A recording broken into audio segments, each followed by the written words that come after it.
Ayat 30-35, Kota yang Kudus. Inilah pintu-pintu keluar kota itu. Di sisi sebelah utara yang ukurannya adalah 4.500 hasta. Terdapat 3 pintu gerbang, yaitu pintu gerbang Ruben, pintu gerbang Yehuda, dan pintu gerbang Lewi. Sebab pintu-pintu gerbang kota itu disebut menurut nama suku-suku Israel. Di sisi sebelah timur yang ukurannya 4.500 hasta, terdapat 3 pintu gerbang juga, yaitu pintu gerbang Yusuf, pintu gerbang Benyamin, dan pintu gerbang Dan. Di sisi sebelah selatan yang ukurannya 4.500 hasta, terdapat 3 pintu gerbang juga, yaitu pintu gerbang Simeon, pintu gerbang Isakar, dan pintu gerbang Zebulon. Di sisi sebelah barat yang ukurannya 4.500 hasta, terdapat 3 pintu gerbang juga, yaitu pintu gerbang Gad, pintu gerbang Asyer, dan pintu gerbang Naftali. Jadi keliling kota itu adalah 18.000 hasta. Sejak hari itu nama kota itu ialah Tuhan hadir di situ.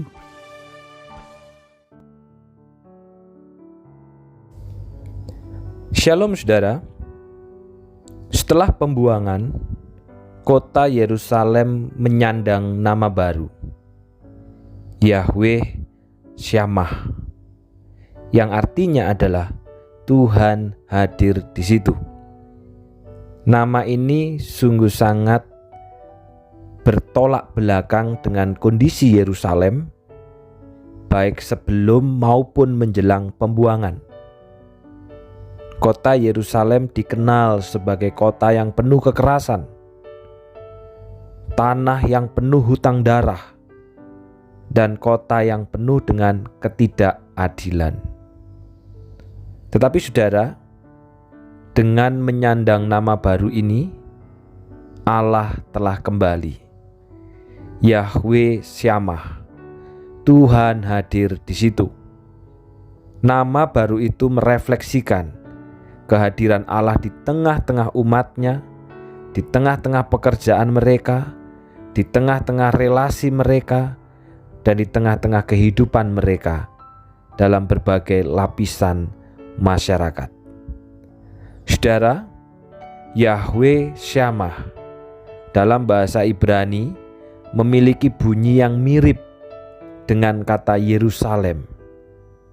Penghindaran penggunaan kata Yerusalem nampaknya adalah upaya untuk menegaskan bahwa umat dan Yerusalem yang baru tidak akan seperti umat dan Yerusalem yang lama. Akan ada pembaharuan drastis karena Tuhan dan umat akan bersekutu secara nyata. Tidak lagi hanya ritual tanpa ketaatan yang pada akhirnya justru membawa mereka kepada pembuangan. Dalam ayat yang ke-35 dikatakan, jadi keliling kota itu adalah 18.000 hasta. Sejak hari itu, nama kota itu ialah Tuhan hadir di situ. Bangsa Israel dipanggil untuk menjadi saksi bagi semua bangsa. Pengharapan yang dijanjikan kepada Israel ini mencapai klimaks dengan sebuah kota yang berperan sentral dalam kehidupan umat sebagai bangsa yang dipanggil menjadi saksi bagi semua bangsa. Sentralitas kota ini, saudara, terlihat melalui lokasi yang dikhususkan untuk Tuhan. Walaupun kota ini terletak bukan di wilayah yang dikuduskan, artinya dapat diakses oleh siapa saja, baik orang awam, rohaniawan, bahkan orang asing. Siapapun dapat datang kepadanya. Yahweh Syamah, Tuhan hadir di situ, adalah puncak firman Allah kepada umat yang dibuang, bahwa yang terpenting bukanlah pemulihan kondisi politis, pemulihan infrastruktur yang telah hancur, pemulihan secara fisik, pemulihan harta kekayaan. Tetapi yang paling terpenting, setelah mereka dibuang adalah kehadiran Tuhan dalam persekutuan dengan umat-Nya. Itulah yang terutama.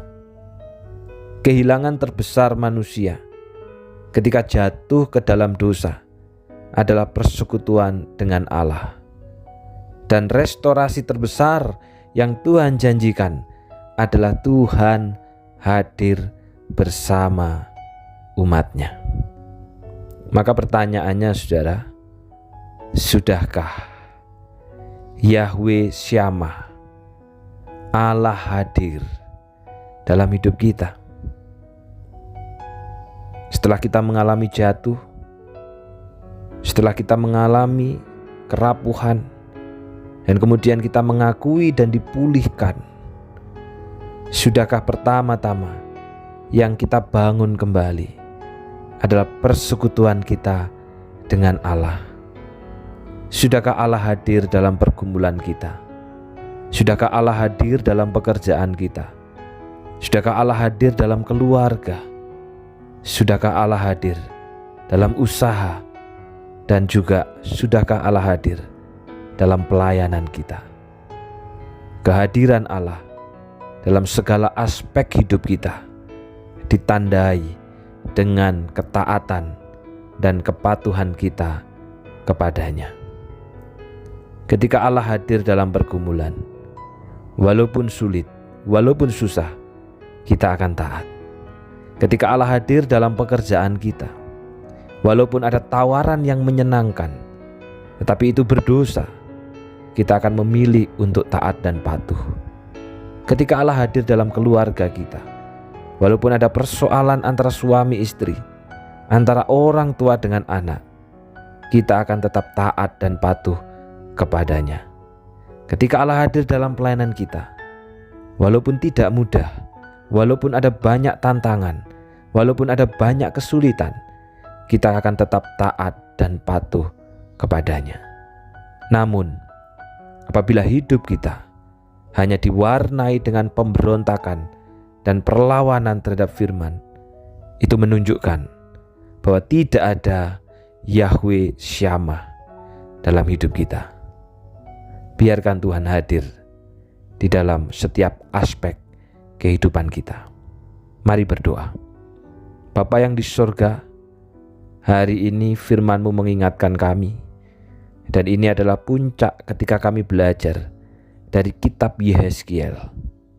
Umat Tuhan pernah jatuh, umat Tuhan pernah berdosa, umat Tuhan pernah rapuh, dan mereka dibuang jauh daripada Allah.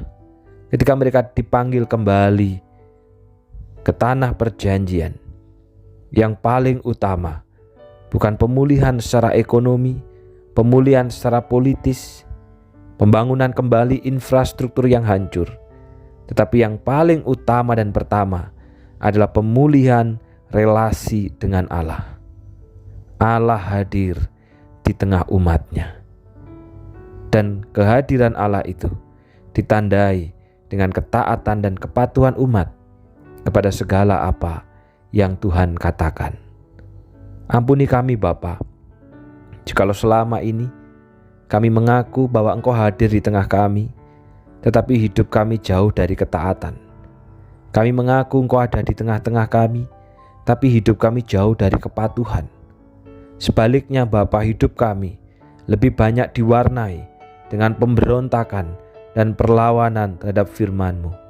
Karena itu Tuhan, kami ingin Engkau hadir di tengah-tengah kami, hadir dalam pergumulan kami, hadir dalam pekerjaan kami, hadir dalam keluarga, usaha, bahkan pelayanan kami.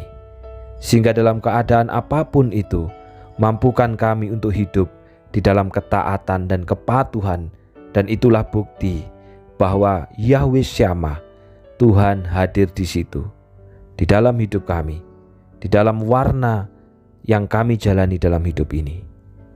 Secara khusus Bapa, pada saat ini hamba-Mu juga berdoa untuk kedua anak kami, baik itu untuk Elia Sefanya yang tepat hari ini berulang tahun Bapa, tepat yang ke-11 tahun. Kami bersyukur Tuhan telah memeliharanya, Engkau telah menolong, Engkau telah memberkati, Engkau menyertai sampai pada hari ini. Kiranya Tuhan terus menggenggam erat Zeva di dalam hidupnya, di dalam masa anak-anaknya, kesetiaannya di dalam saat teduh. Biarlah itu juga diikuti dengan ketaatan dan kepatuhannya kepada firman Tuhan. Biarlah Zeva menjadi seorang anak yang bertumbuh, yang takut Tuhan, takut akan perjanjian, dan Tuhan sudah menyediakan masa depan yang terbaik kepadanya. Demikian juga Bapa berdoa untuk Danielo Kuncoro yang hari ini juga berulang tahun yang keempat. Kami bersyukur Tuhan untuk pemeliharaan Tuhan, untuk kasih sayang Tuhan kepada Danielo di dalam kehidupannya, di dalam pertumbuhannya, sekalipun masih anak-anak.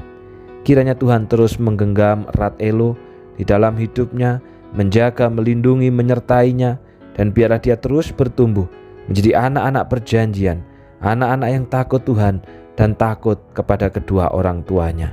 Engkau pelihara hidupnya, Engkau persiapkan juga masa depan yang indah kepadanya. Terima kasih Bapa, di dalam nama Tuhan Yesus kami sudah berdoa. Amin. Selamat ulang tahun untuk Zeva dan juga selamat ulang tahun untuk Elo. Kiranya Tuhan yang akan menggenggam erat hidupmu, menyertai, bahkan juga menganugerahkan berkat rohani. Tuhan memberkati.